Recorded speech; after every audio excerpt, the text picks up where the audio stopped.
Bismillahirrahmanirrahim. Assalamualaikum warahmatullahi wabarakatuh.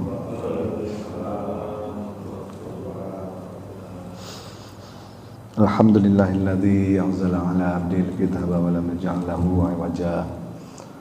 Wassalatu wassalamu ala sayyidina Muhammadin nabil mustafa wa ala alihi wa sahbihi wa man ihtada ma ba'd. Hadirin jemaah subuh yang dirahmati Allah Subhanahu wa taala, puji dan syukur marilah senantiasa kita panjatkan kehadirat Allah Subhanahu wa taala atas begitu banyaknya anugerah dan limpah nikmatnya kepada kita semua, sehingga pada pagi ini kita masih diberikan kesempatan dan juga kesehatan untuk bisa hadir di masjid yang mulia ini menunaikan salat subuh berjamaah, dan insyaallah kita akan lanjutkan dengan ta'lim.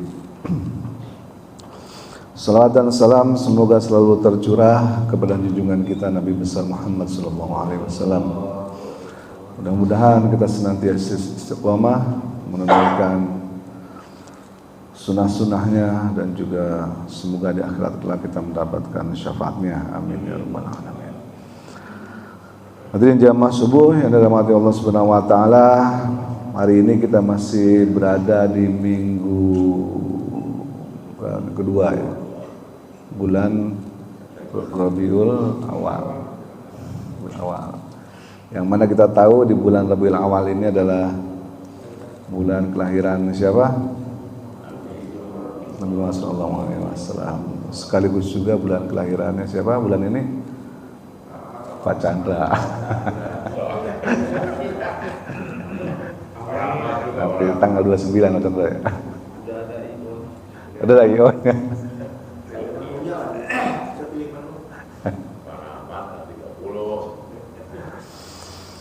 Baik hadirin jamaah subuh yang dirahmati Allah Subhanahu wa taala. Hari ini kita akan kembali menceritakan beberapa hikmah dan kisah tentang keteladanan beliau Rasulullah sallallahu alaihi wasallam. Nama Nabi Muhammad sallallahu alaihi wasallam disebutkan di dalam Al-Quran yang tahu berapa kali? Nama Muhammad disebut sebanyak 4 kali ya di dalam Al-Quran. Sedikit dalam 4 kali dalam kata Muhammad, dan 1 kali menggunakan kata Ahmad. Kalah sama Fir'aun. Ya. Nama cuma sedikit. Yang lain yang paling banyak Nabi disebut di dalam Al-Quran adalah Nabi Musa alaihissalam. Yang paling banyak sebut. Yang kedua Nabi Ibrahim alaihissalam, yang paling banyak. Jadi ini juga merupakan sebuah pertanda bahwa Al-Quran itu bukan bikinan Nabi. Karena kalau Al-Quran yang bikinan Nabi, pasti Nabi yang paling banyak dong. Mengapa namanya disebut itu kalau bikinan dia sendiri? Ngapain nyebutin orang lain, kan begitu kira-kira. Tapi memang karena Al-Quran ini dari Allah Subhanahu wa taala, dan Allah menggariskan seperti itu, ya sudah seperti itu.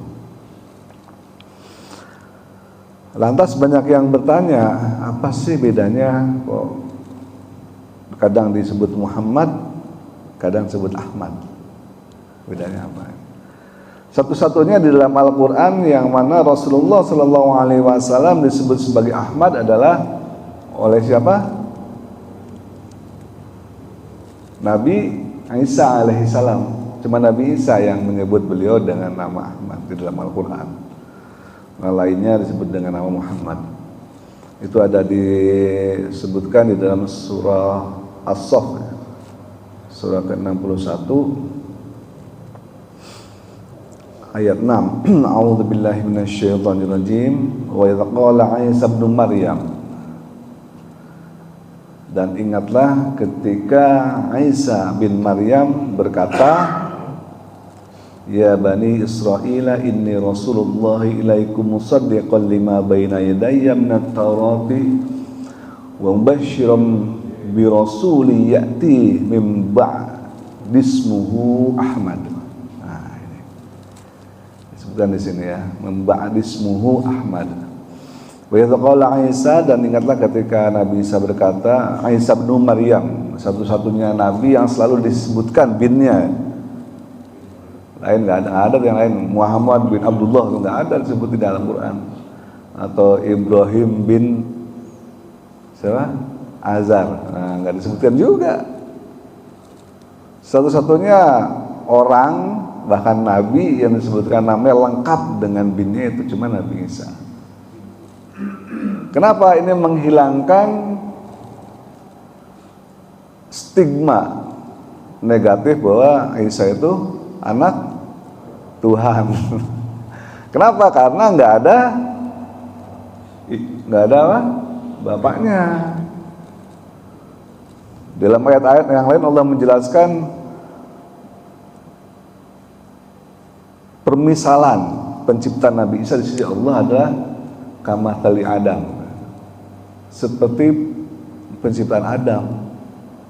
Kalau Nabi Isa itu dianggap Tuhan karena dia lahir nggak ada bapak, nggak punya bapak gitu kan, dari seorang perawan, lahir dari seorang perawan yang suci yang disebut dengan Maryam atau Bunda Maria. Justru Adam lebih hebat lagi ya. Dia lahir nggak ada bapak, nggak ada ibu. Gitu. Ada nggak yang lahir nggak ada ibu, ada bapaknya doang? Ada. Hawa. Hawa kan nggak ada ibunya, dari seorang laki-laki, cuma dari tulang rusuk kan gitu. Tulang rusuk yang sebelah mana? Sebelah kiri. Bengkok lah, sebelah kiri bengkok, kata Nabi dalam hadis kan gitu. Kan istri kita itu tercipta dari tulang rusuk yang bengkok.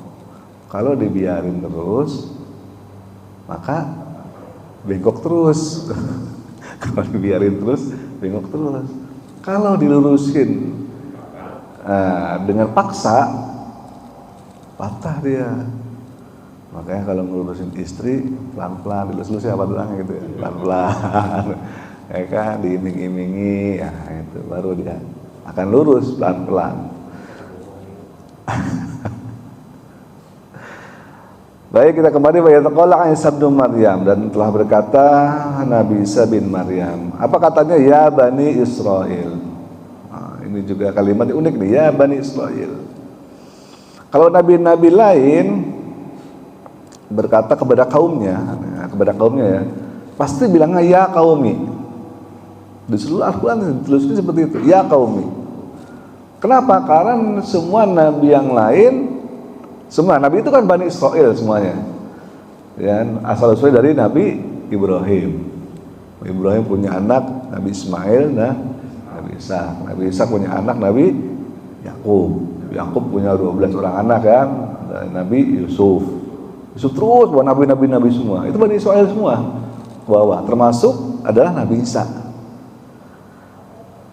Semua nabi yang lain kalau bilang ke kaumnya adalah wahai kaumku, pasti gitu. Tapi kalau Nabi Isa satu-satunya yang bilang kalau kepada kaumnya tuh enggak ya qaumi, enggak gitu. Bilang pasti bilangnya di dalam Al-Quran tuh ya Bani Israel. Kenapa begitu? Ada yang tahu? Enggak. Kalau dibilang ya qaumi, artinya adalah orang tersebut atau kaum tersebut bapaknya asalnya dari situ, maka disebut ya qaumi, kaumku. Tapi kalau Nabi Isa, karena dia nggak punya bapak, jadi nggak pernah tuh ngomong ya qaumi, ngomongnya ya Bani Israel, hai keturunan Bani Israel, gitu.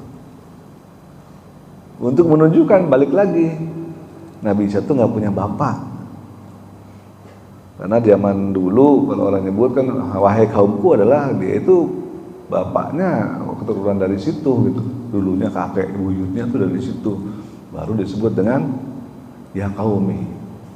Tapi karena dia nggak punya bapak gitu kan, nggak punya kakek, ya maka disebut dengan ya Bani Israel, wahai anak keturunan Israel.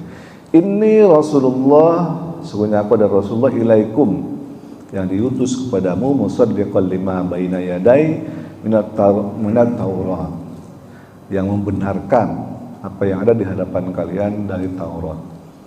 Jadi Nabi Isa alaihissalam diutus ke dunia ini untuk meneruskan atau membenarkan isi dari kitab Taurat sambil membawa ajaran yang baru menyempurnakan Taurat, yaitu dengan kitab Injil di ayat yang lainnya. Wa mubasysyiran bi rasulin, dan mengabarkan kabar gembira. Kabar gembira kenapa? Bi rasulin, dengan akan turunnya atau hadirnya seorang rasul, ya'ti min ba'di ismuhu Ahmad, yang nanti dia akan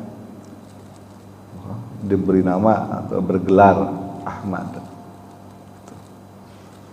600 tahun sebelum Nabi SAW lahir, Nabi Isa sudah mengabarkan.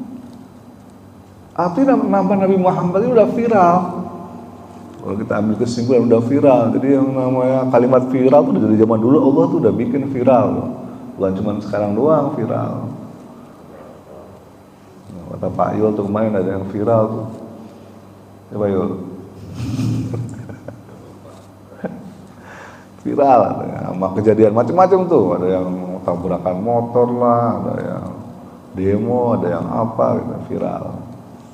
Di zaman dulu Allah sudah membuat nama viral. Itu nama Nabi Muhammad SAW sudah ada dari zaman dulu berarti. Sekarang sudah disebutkan oleh di sini oleh Nabi Isa alaihissalam. Bukan ya, Nabi Isa kan tahunya dari Taurat. Ya berarti zaman Nabi Musa, zaman sebelum-sebelumnya juga tahu. Bahkan Nabi Ibrahim lah yang berdoa di depan Ka'bah. Masih ingat doanya? Supaya di tempat ini diutus seorang nabi. Ya. Nah, Ibrahim dan Nabi Ismail setelah beliau berdua merenovasi Ka'bah.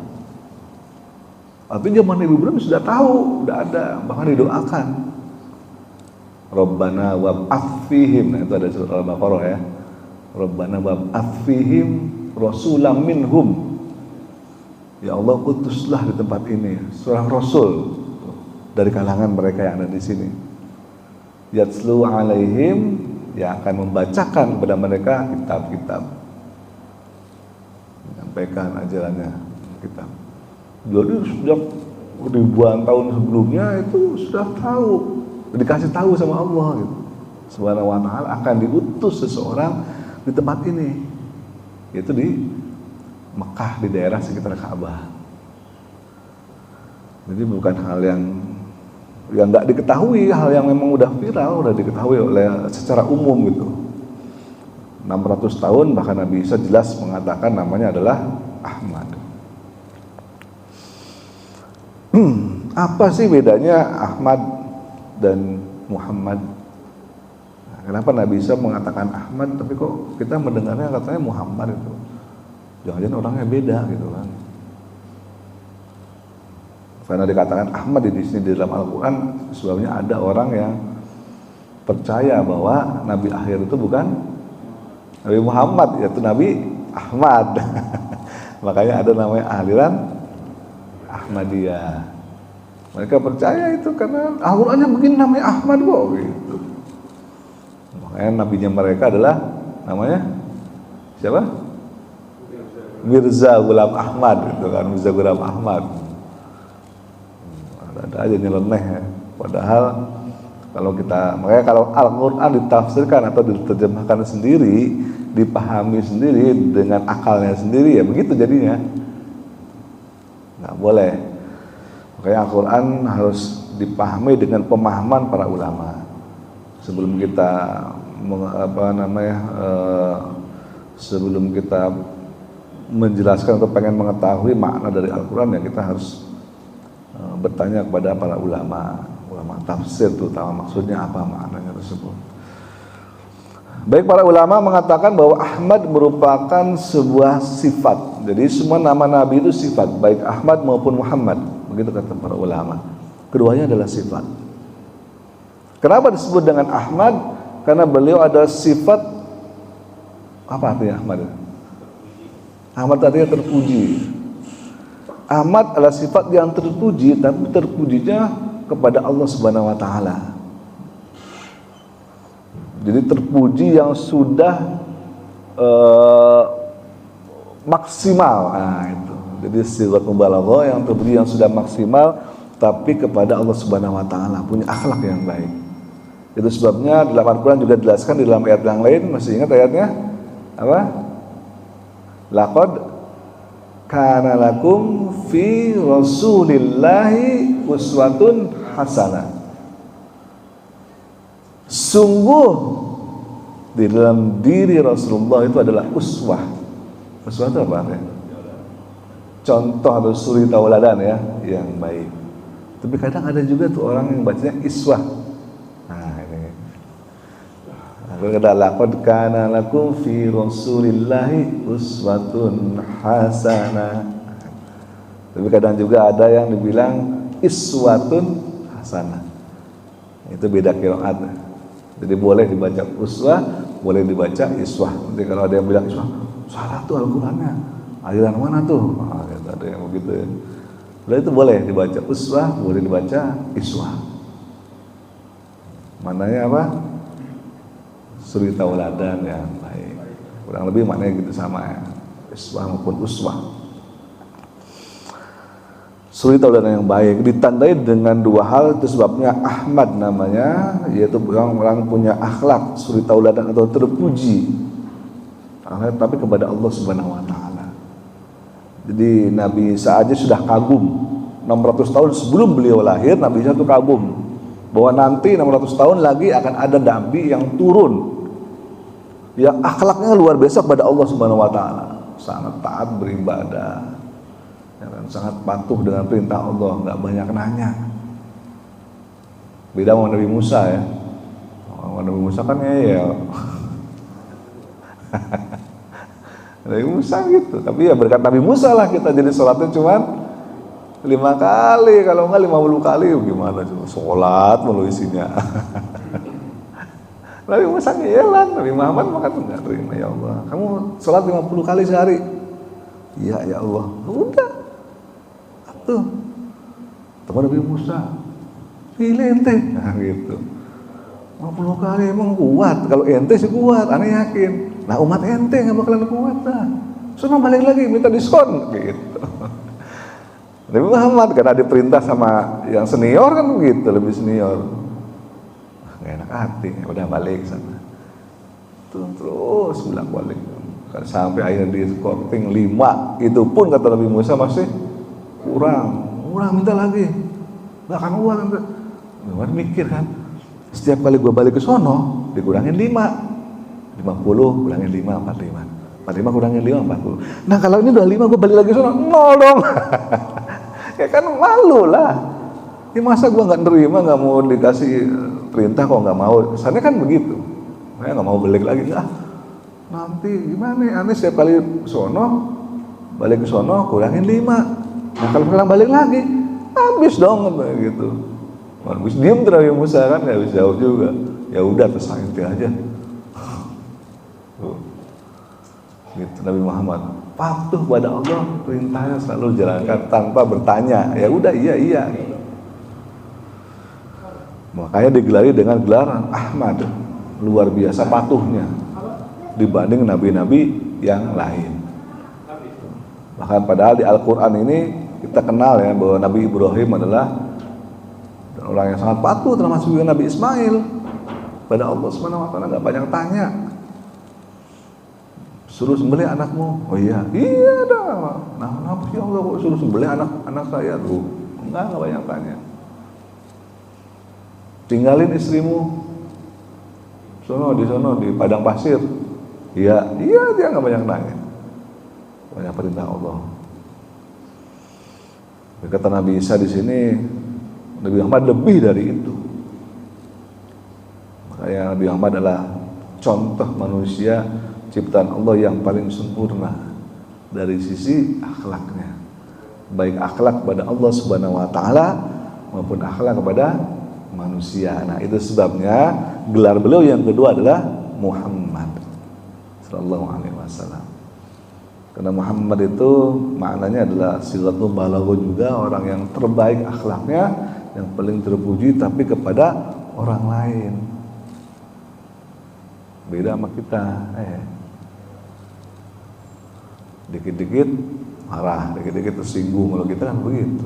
Oh, Nabi enggak. Pernah lagi sholat ditaruhin tai ontak di punggungnya, pok gitu. Marah nggak? Enggak, Nabi mah. Habis selesai sholat ya udah dibersihin, habis senyum, begitu. Ada nggak orang yang gitu kira-kira? Nggak ada. Kita mah marah pasti. Baru-baru kayak gitu sholat ya. Baru-baru ditain ontak. Orang udah sholat di sebelah kita aja suaranya agak kenceng aja, kita kesel loh. Gimana coba? Apalagi tai ontak gitu kan. Ini orang kenceng amat. Bismillahirrahmanirrahim. Gua nggak fokus, nggak khusyuk katanya gitu. Ada begitu. Kan? Atau ada orang yang sholat kakinya kok nempel sih gitu kan, kesel mulu bawa. Ada yang begitu. Macam-macam 1001 loh. Ada juga kita lagi sholat tahu-tahu bas angin, ceklek. Ini orang sholat nggak khusyuk nggak khusyuk lagi, coba. Ada yang begini hilang khusyuknya gitu loh. Itu baru ya Allah, baru segitu aja itu kita udah kesel gitu loh. Bayangin Nabi sholat tepukin tai ontak, gimana kita kalau kayak gituin? Coba jangan berantem itu, bisa itu ribut kan, coba gimana tuh. Jadi udah jauh lah sama kita tuh kan. Akhlaknya beliau luar biasa pada manusia ya. Apalagi pada Allah Subhanahu wa taala, tentu kita tahu kisahnya bahwa beliau sallallahu alaihi wasallam itu kalau sholat sampai kakinya bengkak. Ada nggak di sini yang sholat sampai kakinya bengkak? Samurat gitu kan. Sama Aisyah nanya, ya Rasulullah, ngapain sih engkau tuh sama sholatnya sampai segitunya gitu kan? Teng-tengan gitu kalau orang sudah kan. Kamalinaan. Ngapain sampai segitunya gitu kan, engkau udah dijamin masuk surga, ngapain lagi? Coba jawabannya, apa jawabannya? Nah, apakah aku nggak boleh jadi orang yang bersyukur tuh? Syukur kepada Allah Subhanahu wa taala, nggak ada yang tandingannya. Syukurnya seperti itu. Kalau kita nih udah jamin masuk surga, kira-kira gimana tuh? Hah? Santai aja. Jamin masuk surga ini, gitu kan, santai aja, udah tenang, itu bedanya. Ya kan?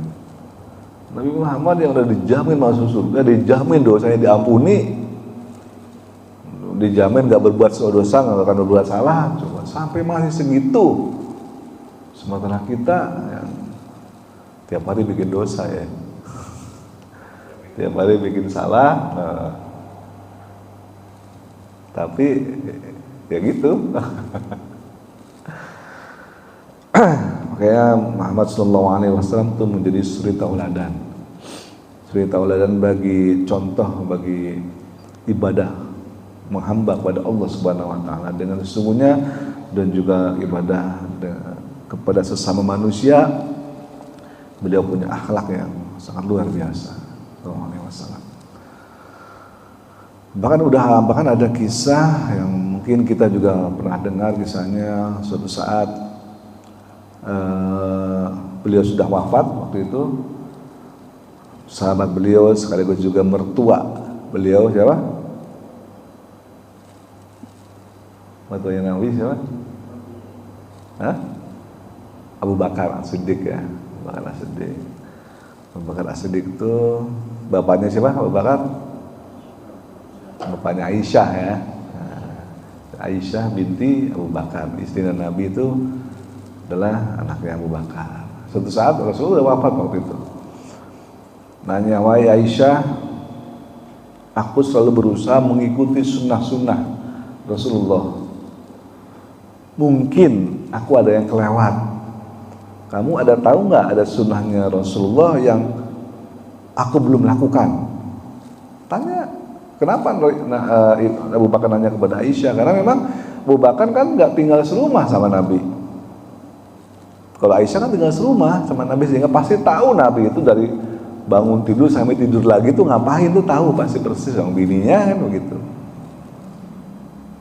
Iya ayah, engkau adalah orang yang paling baik dalam melaksanakan sunnah Nabi Sallallahu Alaihi Wasallam. Tidak ada yang terlewat satupun, kecuali satu. Tidak ada yang terlewat kecuali satu. Ada yang belum ayah lakukan. Kata Aisyah. Apa itu Aisyah? Ada satu. Setiap habis sholat subuh, di hari-hari tertentu, Nabi itu selalu pergi ke pasar. Pergi ke pasar. Ngapain di sana? Di sana Nabi selalu ngasih makan orang buta. Ya, siapa tertentu pokoknya habis subuh sono pasti. Itu kamu belum lakukan, bapak belum lakukan, ayah belum lakukan itu. Di mana tempatnya? Sono pojok sono. Pasar Troy pojok sono tuh, di sono ada ruko kira-kira seperti itu kan. Sekarang ada ruko di sono, nah itu tempatnya. Ya udah, mulai besok aku akan jalankan itu. Udah nggak ada lagi, cuma itu doang yang belum. Jadi semua tuh dicontoh sama para sahabat tuh, terutama Abu Bakar itu. Makanya Abu Bakar orang yang paling mulia setelah Nabi ya, dia akan jadi khalifah. Semua dicontoh, dari mulai bangun tidur sampai tidur lagi tuh ngapain tuh dicontoh, sedetil-detilnya. Jadi datang ke situ pagi-pagi, Waalaikumsalam. Terus nanti ada orang buta di situ. Siapa ya? Aku orang yang biasa ke sini. Ah enggak, kamu bukan. Gitu. Biasanya orang yang datang ke sini, ya kan, kalau pagi-pagi itu orangnya baik banget. Saya dibawain makanan, dibawain roti, bawain apa, bahkan ditemenin ngobrol di sini sambil makan di situ bareng. Tuh. Kamu pasti bukan orang lain, tuh kan. Nah, tapi sambil dia cerita begitu, tapi ingat ya, soal begitu, itu ngomel-ngomel orang begitu. Jangan kamu deketin si Muhammad itu, kurang ajar itu orang. Memecah belah kota Mekah gitu. Memecah belah apa di Madinah. Jangan kamu deketin Muhammad itu. Itu orang membawa ajaran sesat, nggak benar. Orang dia buta, tapi dia nggak tahu yang ngasih makan dia setiap pagi itu ya Nabi Muhammad, dia nggak tahu dia. Udah. Ini pesan dari saya nih sebagai sesepuh di sini gitu. Jangan kamu sekali-kali deketin tuh si Muhammad, nanti kamu terbawa ajarannya yang sesat dan sebagainya. Wah, dimaki-maki tuh di Muhammad. Abu Bakarnya bengong aja kan gitu. Dalam hati dia, ente nggak tahu yang ngasih makan ente itu.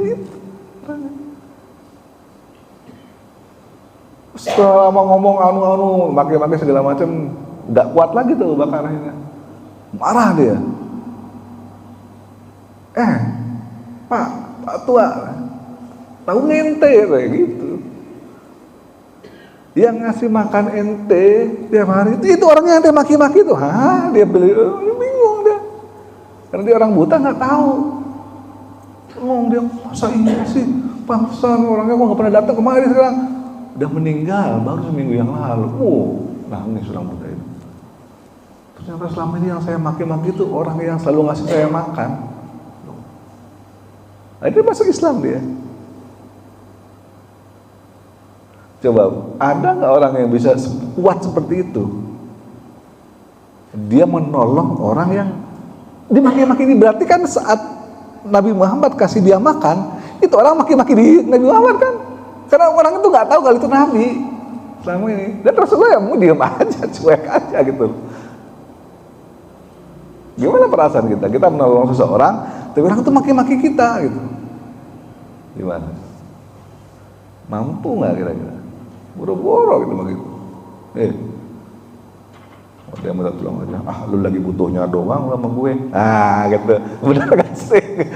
Giliran lu ini aja sama gue nggak ini. Nah. Jadi kalau kita mau nolong itu ada syaratnya selalu. Apa enggak? Tanpa syarat. Kalau mau nolong aja, nggak usah pakai syarat-syaratan ini. Kalau dia nggak bener sama kita, nggak baik sama kita, suka maki-maki kita, ya itu urusan lain lagi. Biarin aja dia urus sama Allah, dosa. Yang penting kalau kita nolong ya kita tolong. Tanpa syarat. Kalau kita kan enggak ya, hitung-hitungan gitu kan. Lagi butuhnya deketin sama gue. Giran anu gue minta tolong ka dia anu mina gitu kan. Pamrih namanya. Ikhlas kan. Beda ikhlasnya. Tuh. Ada lagi orang Rasulullah SAW setiap kali mau ke masjid, kalau lewat rumah itu orang ngerudah. Sengaja. Tiap kali lewat rumah itu ngerudah. Tapi Nabi itu nggak ada lorong lain tuh, pasti harus lewat rumah itu. Soalnya kalau ada lorong lain mungkin Nabi akan pindah. Karena cuman ada gang ke situ gitu kan. Mau nggak mau lewat rumah itu, pasti tiap kali lewat tiap pagi itu, ada yang ngeludah, pasti gue di depannya dia lagi gitu. Coba, ada yang gitu. Suatu saat Nabi lewat situ, nggak ada yang ngeludah, tumben, mana ya? Lihat, kok nggak ada yang ngeludah, tumben gitu. Padahal udah midik tuh, takut kena ludah kan? Nggak ada yang ludah, tumben. Besoknya lewat lagi, nggak ada yang ludah lagi, ini orang mana ya gitu. Tanyalah dia sama tetangganya, mas, tukang ludah ada mana? Orang-orang juga tahu gitu kan? Ya tahu. Mas, itu mana ya? Lagi sakit katanya. Oh, sakit pantesan. Pulang dari masjid, apa yang dilakukan Nabi? Dia beli makanan, beli buah-buahan apa? Datang ke rumahnya nengok. Coba. Nengok ke rumahnya. Nangis orang itu. Ya ampun. Orang pertama yang menengok saya, kok kamu gitu loh. Ya tiap kali gue ludahin. Orang lain yang gue baikin gak ada satupun yang nengok gue sakit ini. Masuk Islam lagi dia tuh. Jadi yang namanya membuat orang jadi Islam, jadi tertarik sama kita, itu bukan berkoar-koar dakwah, wah gini, enggak. Cukup dengan suri tauladan yang baik, dengan contoh yang baik, orang akan tertarik dengan Islam. Nah ini yang harus kita contoh dalam kehidupan sehari-hari kita, gimana cara orang tertarik ke masjid, gimana caranya? Itu nggak usah lah, ke masjid itu dakwah gini, nggak usah. Bikinlah masjid itu nyaman, misalnya di sini. Masjid itu bersahabat bagi semua kalangan. Orang akan datang dengan sendirinya. Beda dengan dakwah keluar-keluar, boleh jadi, nggak ada masalah gitu kayak seperti itu. Tapi yang paling penting adalah dengan suri tauladan yang baik. Nggak ada duanya manusia yang bisa seperti itu, nggak ada duanya.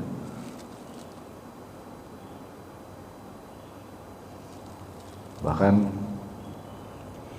Nabi pernah memarahi sahabatnya. Kenapa? Karena waktu perang, ada seorang sahabat yang sudah hampir menang, adu pedang hampir menang, dan musuhnya terpojok tuh, udah diginiin pedangnya nih di lehernya. Begitu udah diginiin, dia tiba-tiba syahadat. Asyhadu an la ilaha illallah wa asyhadu anna Muhammadar Rasulullah gitu. Lu syahadat belas gitu. Kita di ujung ya syahadat sekarang gitu kan. Para sahabat tuh kesal banget tuh, belas gitu. Matilah orangnya tuh. Nabi Muhammad ngeliat marah dia, Nabi Muhammad itu ngeliat, loh, kamu, Dul, sini. Kenapa kamu mau bunuh dia? Kan dia udah syahadat. Ya Rasulullah, orang syahadat itu udah ke pojok kayak begitu. Emang kamu tahu isi hatinya dia? Dia syahadatnya beneran apa karena ke pojok? Kamu nggak boleh sudon sama orang lain tuh. Marahin sahabat ya ini. Karena kita harus seudon sama orang lain, nggak boleh seudon sama orang lain, harus berbaik sangka, nggak boleh berburuk sangka. Karena siapa tahu hatinya dia itu memang benar-benar beriman waktu itu, siapa tahu kan nggak tahu. Kita nggak, pokoknya kalau orang sekali udah ngomong syahadat, ya udah dia orang Islam ya nggak boleh dibunuh, punya hak yang sama dengan orang beriman lainnya. Sampai segitunya akhlak Nabi, dan itu dicontoh semuanya oleh para sahabat dekatnya. Abu Bakar tadi udah mencontoh seperti itu. Kemudian Umar juga. Umar apalagi ya. Yang kita tahu Umar sebelum Islam kayak apa gitu kan. Preman, pasar ukas. Nah, ada yang berani sama dia. Setiap tahun ada perlombaan gulat, nah atau perlombaan ketangkasan. Nah, Umar selalu menang, nggak pernah beliau kalah. Bahkan waktu mau hijrah aja, pengumuman dulu, orang kan hijrah diam-diam. Madinah dia pengumuman dia, orang Mekah, gua mau hijrah ntar malam nih. Siapa yang berani menghalangi gua, silakan. Gua tunggu di perbatasan kota ya. Gitu Umar. Silakan gua tungguin. Tapi jangan lupa sebelum menghalangi anak di perbatasan itu, ingat sebelum ke sana izin dulu sama istrinya karena dia akan pulang tinggal nama kayak gitu. Gimana nggak gemeter orang Mekah gitu ya sama Umar. Ada yang berani. Umar mah terang-terangan gua hijrah nih. Lain-lain sembunyi-sembunyi malam-malam gitu. Emang nggak terang-terangan siang-siang bawa gua mau hijrah nih ya. Lemonnya gitu. Siapa yang anaknya mau jadi yatim ya kan? Siapa yang nggak mau pulang tanpa nama, nah itu. Pulang tinggal bawa nama doang, nah itu Umar. Sampai masuk Islam tetap kelakuannya seperti itu, beraninya seperti itu, tapi akhlaknya udah beda. Umar bin Khattab yang dulu terkenal tukang mabok tuh sehari bisa 5 kali Umar, bukan sholat 5 kali, mabok sehari 5 kali Umar bin Khattab. Tapi begitu masuk Islam berubah 180 derajat. Kenapa? Karena mencontoh, balik lagi mencontoh Nabi Sallallahu Alaihi Wasallam akhlaknya. Nabi melakukan apa, Umar contoh. Nabi melakukan seperti ini, Umar contohkan semua. Karena contoh dari Nabi itulah maka Islam berkembang dengan sangat pesat dan baik dari awal. Tidak ada negara paling maju waktu itu ya, yang modern ya, kecuali negara Islam. Karena gimana nggak maju orang, contohnya adalah Nabi kan gitu. Dan para sahabatnya mengikuti suri teladan Nabi tersebut, tidak hanya sekedar sebagai tontonan tapi juga sebagai tuntunan. Ya kan? Semua sahabatnya diajari gimana caranya jadi orang yang baik. Bahkan segalak Umar, sebejat Umar pun istilahnya, yang dulu waktu ngelahirin anaknya perempuan dikubur hidup-hidup, berubah 180 derajat Umar menjadi orang yang sangat baik. Baik, mungkin itu aja kisah singkat ya tentang teladan Nabi Muhammad SAW dan kenapa beliau dinamai Ahmad dan juga Muhammad, sekedar untuk mengenang supaya kita semakin mencintai beliau, semakin meneladani akhlak beliau terutama. Karena ada riwayat yang mengatakan kalau kita mencintai beliau dan mengikuti akhlak beliau, maka tidak hanya sekedar masuk surga orang itu, tapi ada satu tambahan lagi, orang itu akan bisa melihat Allah Subhanahu wa taala nanti di surga. Dan itu adalah kenikmatan yang terbesar dibanding surga. Itu surga itu nikmatnya nggak ada apa-apanya. Kenikmatan yang terbesar itu adalah bisa melihat langsung Allah Subhanahu wa taala. Pada dunia nggak bisa, dulu Nabi Musa aja pengen melihatnya, pingsan dia. Ya Allah, gimana sih engkau tuh wujudnya kan gitu. Karena ini yang minta ini Nabi, ya Allah, oke. Perhatiin ya, itu gunung di belakang loh. Kalau gunung itu masih tegap berdiri, engkau akan bisa melihat aku kan gitu. Gunungnya hancur berantakan dan Nabi Musanya pingsan. Gitu. Jadi nikmat terbesar itu nanti bisa melihat Allah Subhanahu wa taala. Itu ada yang bertanya, silahkan. Ya, silakan Pak.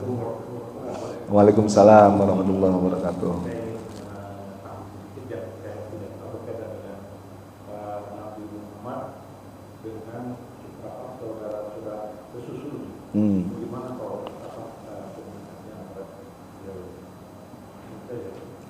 Baik, terima kasih pertanyaannya. Jadi waktu beliau kecil itu memang sudah tradisi ya. Tradisi di kota Mekah itu selalu mencarikan yang namanya ibu susu. Kenapa begitu? Ibu susu supaya anak ini tumbuh besar di lingkungan yang masih sehat, masih asli. Karena kalau di Mekah itu kan udah jadi kota besar ya, yang begitu ramai, begitu semrawut lah, bercampur aduk berbagai macam kebudayaan di situ, berbagai macam bahasa, berbagai macam kelakuan, udah kayak Jakarta lah, kayak apa gitu kan, campur aduk di sini. Tapi kalau tinggal di daerah, di pedalaman gitu kan, di daerah, di pedesaan, maka dia akan mendapatkan suasana yang asri, sejuk, asri, belum terkontaminasi, masyarakatnya juga akhlaknya semuanya masih baik, sehingga bisa nanti menjadi contoh bagi seorang anak tersebut. Sehingga Rasulullah SAW akhirnya dibawalah oleh seorang ibu susu yang bernama Halimatus Sa'diyah namanya, di ke daerahnya dia sendiri. Ya beliau dengan saudara susunya yang artinya adalah anaknya Halimatus Sa'diyah sendiri kan, itu kan saudara susu namanya. Anak-anaknya itu ya sebagaimana akhlak beliau ya baik hubungannya gitu. Mereka sering dari kecil mereka sering main bersama dan sebagainya. Bahkan yang menyaksikan, yang menjadi saksi bahwa waktu Rasulullah dibedah pertama kali itu dadanya, itu anaknya Halimah Sa'diyah. Ulang lari ke rumah tuh, ma gitu. Kenapa kamu kok kelihatannya takut banget? Itu Muhammad dadanya dibelah kayak gitu. Wah, dadanya dibelah. Yang benar kamu? Iya. Datang sana. Muhammad aja lagi diam aja berdiri gitu. Kamu kenapa? Enggak apa-apa gitu. Anaknya yang melihat padahal jadi black, diambil jantungnya, coba gimana? Bayangin anak kecil yang ngelihat kayak gitu, gitu. Temennya itu Muhammad tuh dibelek. Tapi itu nggak apa-apa gitu. Jadi sama saudara saudara susu ya apalagi gitu kan. Ya kita aja kalau sama saudara susu ya harus baik gitu. Dan yang pasti kalau dalam syariat Islam saudara susu itu ya nggak batal. Ini ya hukumnya. Saya punya saudara susu dulu. Tangga saya orang Cina. Yang orang Cina konveksi, jadi dia punya jahit ya, menerima jahit baju segala macam. Tetangga saya itu jahit baju. Tiba-tiba pas ibu saya lagi ke warung gitu kan, saya nangis jerit, kata cerita ini kan, saya nangis jerit-jerit. Nggak tahu saya ditetekin sama ibu saya dari Palu pura marah-marah itu. Ong nih, namanya si Ong nih. Ong nih, dan nahonan eta anak aing udah disusuan. Tetain. Kenapa marah-marah? Karena kan yang namanya saudara susu itu jadi ibunya dia gitu loh. Jadi ibu susu. Karena saya udah gelak banyak ya udah.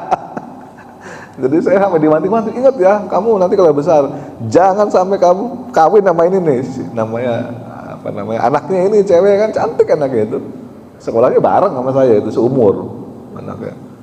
Nah namanya saudara susu itu, ingat sampai gede nanti kamu ya, kamu punya saudara susu ini orangnya, ya gitu.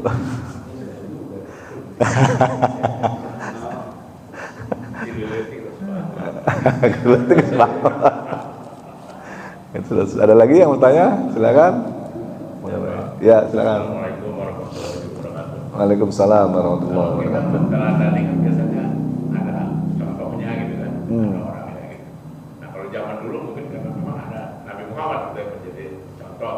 Yeah. Nah kalau sekarang kan kita contohnya dari sunnahnya atau dari cerita dan sebagainya. Itu nanti ada perbedaan kan nanti itu istilahnya apa ya? Pahala yang kita peroleh gitu misalnya. Kalau dulu memang ada orangnya gitu, nabinya tuh ada. Gitu. Kalau sekarang kita apa yang contoh itu kan hanya dari sunnahnya, dari ceritanya dan sebagainya. Kira-kira Jadi gini, suatu saat Rasulullah SAW lagi beginilah duduk di Masjid Nabawi itu sama para sahabatnya. Tiba-tiba Rasulullah menangis. aku merindukan saudaraku. Nangis beliau. Aku sangat merindukan saudaraku. Ya Rasulullah, kenapa mau menangis? Bukankah aku adalah saudaramu? Bukan, engkau adalah sahabatku. Lantas siapa yang kau maksud saudaraku ya Rasulullah? Yang aku maksud dengan saudaraku adalah kalau kalian kata Nabi ya, kalian tiap hari melihat aku bertemu, berinteraksi denganku setiap hari, ngobrol dengan aku setiap hari, makan bareng aku, ngobrol dengan semuanya. Jadi pantas kalian bisa mengikuti aku dengan baik. Tapi aku merindukan saudaraku, yaitu orang yang sama sekali belum pernah melihat aku, belum pernah berinteraksi dengan aku, belum pernah ngobrol dengan aku, tapi dia percaya sama aku. Tuh. Siapa itu nanti umat akhir zaman gitu. Jadi kita ini insyaallah mudah-mudahan orang yang dirindukan oleh Nabi. Karena kita nggak pernah ketemu Nabi, ketemu Nabi enggak, ngobrol juga enggak, ketemu enggak. Kok bisa kita percaya bahwa itu adalah Nabi? Kok bisa kita beriman dan mengikuti ajarannya bahwa beliau adalah seorang Nabi? Kalau para sahabat sih wajar, orang tiap hari ngelihat, oh bener nih, semacam akhlak yang luar biasa gitu kan. Ditambah juga punya mukjizat macam-macam. Ditambah juga pernah melihat malaikat Jibril. Ada tuh kisahnya itu para sahabat. Tiba-tiba datang orang baju putih bersih, rambutnya hitam, datang menghadap Nabi, assalamualaikum. Tahu-tahu duduk depan Nabi, dengkul sama dengkulnya nempel. Terus nanya, ya Muhammad, akhbirni anil iman, gitu. Coba kasih tahu aku iman itu apa sih? Akhbirni anil Islam, Islam itu apa? Dan seterusnya. Sampai seorang itu pergi, Nabi nanya kan, sahabat-sahabatku, tahu nggak orang itu siapa? Enggak, cuma Allah dan Rasulnya yang tahu. Itu malaikat Jibril. Wah, heboh langsung. Oh, malaikat Jibril datang ke sini. Wah, langsung viral. Coba ya. Jadi wajar kalau orang zaman dulu percaya kepada Nabi, beriman kepada Nabi dengan keimanan seperti itu wajar, karena memang sehari-hari ngelihat.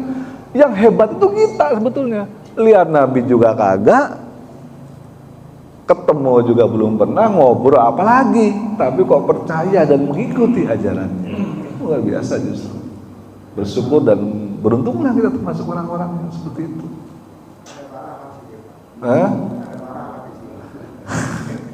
Nah, kata Nabi juga mengatakan, ya kan,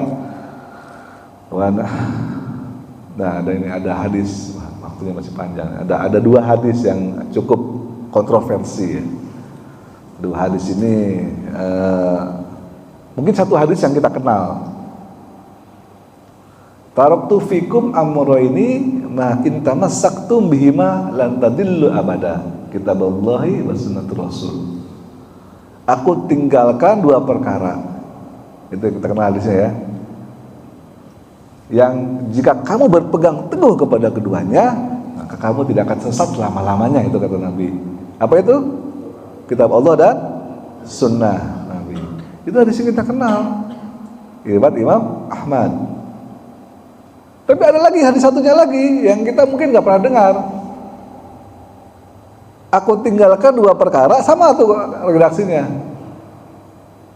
Yang jika kamu berpegang teguh keduanya, kamu tidak akan sesat selamanya. Apa itu? Yang satu adalah kitab Allah, yang kedua adalah apa? Anak keturunanku. Oh.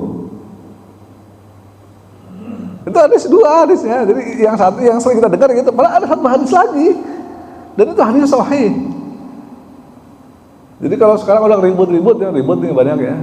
Masalah Habib, masalah nasab ya kan.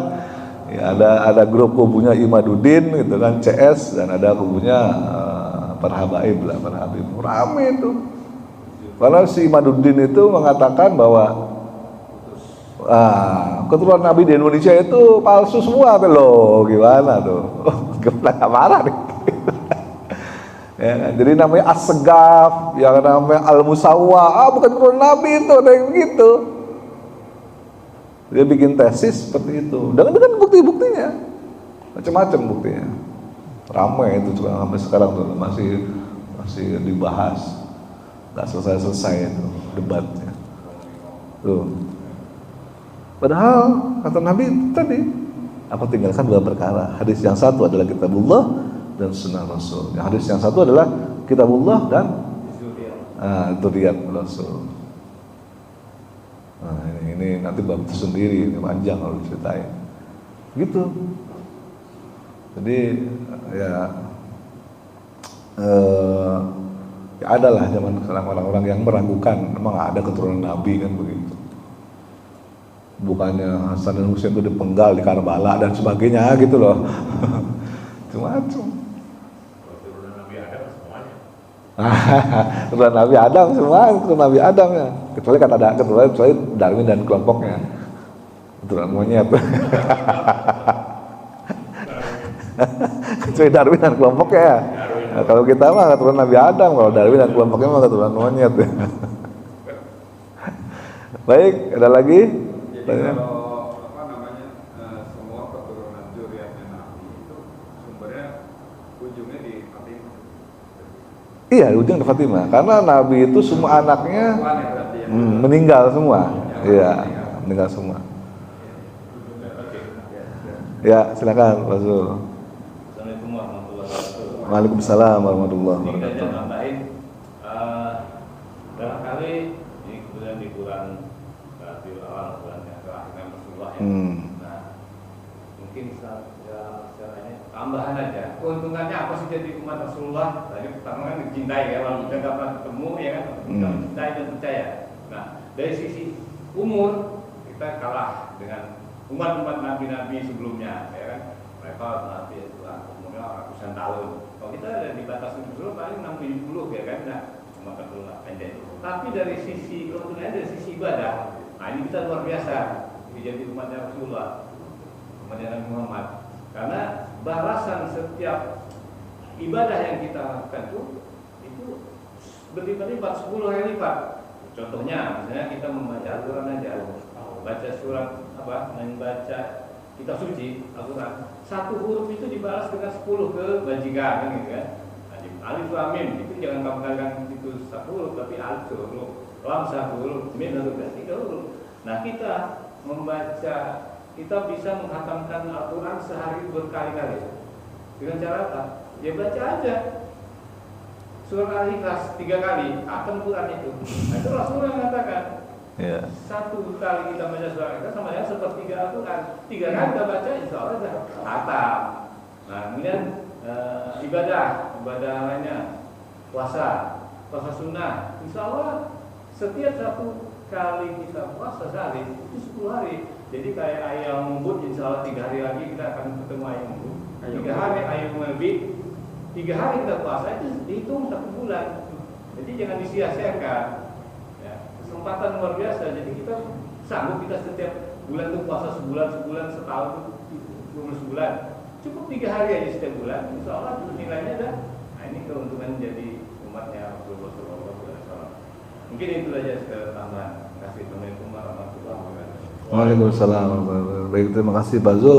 Tambahannya memang luar biasa ya. Kita itu bersyukur jadi umat Nabi Muhammad SAW karena di masa beliau ini sekarang ya, terutama sekarang akhir zaman ini kita hidup dengan nyaman. Yang paling besar adalah hidup dengan nyaman sehingga kita ibadah tidak perlu khawatir, tidak perlu takut.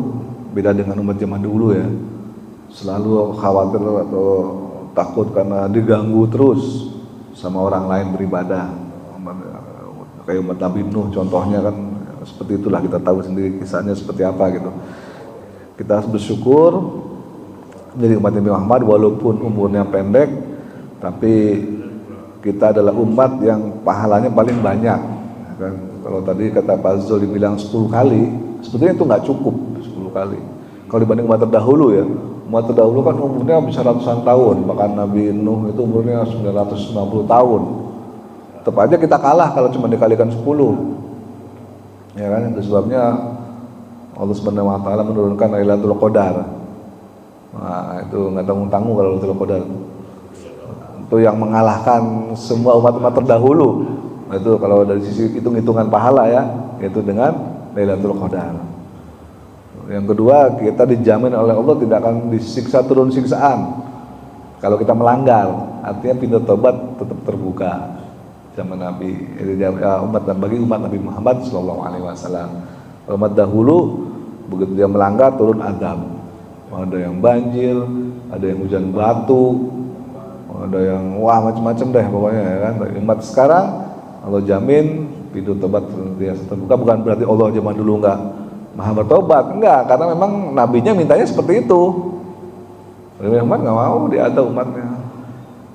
Nabi Muhammad adalah orang yang paling sayang kepada kita. Enggak kayak nabi-nabi yang lain. Coba kalau kita mau lagi sakit gitu, udah mau mati, yang diingat apa? Misalnya kita lihat ya, orang tua kita, kakek kita ya kan, udah mau meninggal, itu lagi ngos-ngosan, yang diingat apa? Warisan apa? Itu yang diingat. Si Anu udah belum kebagian tanahnya gitu kan. Si Anu ini rumahnya buat ini ya, yang tanah yang di sana buat si ini itu pikirin. Kalau nggak dipikirin itu si Anu udah kerja apa belum? Ini gimana? Ya dipikirin seperti itu. Tapi apa yang kalau Rasulullah meninggal, apa yang dibilang beliau apa? Umatku gimana? Jibril, hakku apa ini? Israel datang tuh ke depannya. Jibril mana? Nanya. Jibril mana? Jibril. Malaikat Israel nanya. Jibril mana? Jibril, Rasul aku diambil nih sama Israel. Aku tanya sama kamu, apa hakku nanti kepada Allah? Depan Allah. Tenang ya Rasulullah, enggak akan masuk surga dan sebagainya, akan dari kenikmatan. Enggak. Kalau itu sih aku nggak peduli katanya. Umatku gimana umatku? Apakah umatku semuanya masuk surga? Enggak ya Rasulullah. Itu udah umati. Yang dipikirin adalah kita. Gimana kita ini nanti? Sampai bahas titik akhirnya itu yang dipikirin adalah kita. Dia nggak mikirin anaknya, nggak mikirin bininya, nggak mikirin yang lain-lain. Mikirin kita ini umatnya gimana? Saking cintanya kepada kita, bahkan di akhir hayatnya beliau mengatakan umatku gimana? Karena beliau khawatir setelah beliau meninggal pergi, umatnya akan berpecah belah, akan bertengkar, akan kembali lagi menjadi kafir. Sayang apa nanti? Gimana beliau bertanggungjawabkan di yaumil akhir? Dia kira seperti itu. Ada lagi? Tadi Ya. saya tertarik berkaitan Pak Ustaz bilang kita beribadah aman, tentram itu tadi ya. Tapi itu kalau di Indonesia. Iya, betul. Kita bersyukur hidup di Indonesia. Contoh seperti kemarin di Palestina, ya, ada orang Palestina yang dibunuh di Israel, dipulangin orang Israel. Tapi dalam tubuhnya sudah dipasangin bom. Nah, pas dia angkat arak-arakan untuk dimakamkan di tengah orang banyak mana.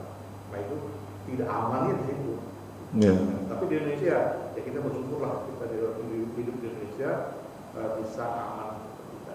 Itu aja. Baik, terima kasih Pak. Ya betul ya, kita sangat prihatin dengan saudara-saudara kita yang di Palestina yang masih sekarang lagi sedang memperjuangkan kemerdekaannya. Ya kurang lebih sama kondisinya dengan kita ya sebelum tahun 45 dulu ya. Ya seperti itulah kondisinya, kita masih berjuang untuk memerdekakan tanah air kita dari penjajah, kira-kira seperti itu. Mudah-mudahan ya Palestina segera bisa lepas ya dari penjajahan negara Israel. Baik. Kalau nggak ada pertanyaan lagi, mungkin sudah masuk waktunya syuruk. Kita akhiri, mudah-mudahan ada manfaatnya bagi jamaah semua, khususnya bagi diri saya sendiri, dan mohon maaf jika saya ada kesalahan dalam penyampaian. Kita tutup dengan doa kafaratul majlis. Subhanakallahumma bihamdika asyhadu an la ilaha illa anta astaghfiruka wa atubu ilaik. Billahi taufiq wal hidayah. Assalamualaikum warahmatullahi wabarakatuh.